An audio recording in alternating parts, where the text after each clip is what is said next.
Сәлем, бүгін сіздермен гнездо глухария салатын әзірлейтін боламыз. Алдымен лайк басып, каналға тіркеліп алыңыздар. Суға қайнатылған тауық етімізді майдалау етіп турап аламыз.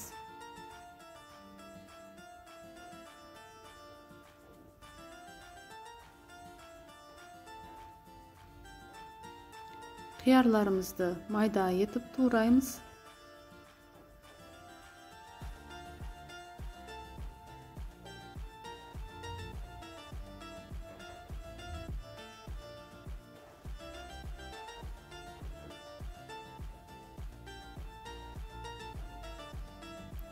Суға қайнатылған жұмыртқамызды майдалау 4 бұрышты етіп тураймыз.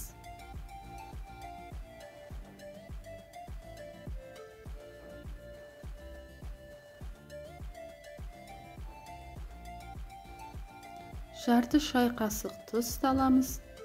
4 ас қасық майонез саламыз. Араластырамыз. Тарелкамызға саламыз.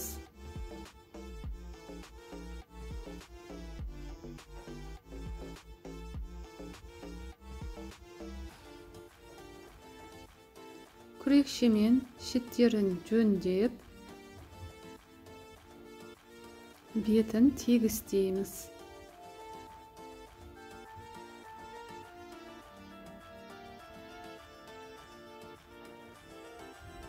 Теркадан өткізілген сырымызды ең үстіне саламыз.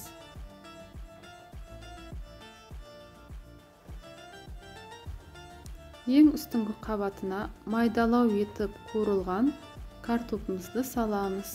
Қаласаңыздар, дайын түрін алсаңыздар да болады. Туралған укропымызды ортасына саламыз.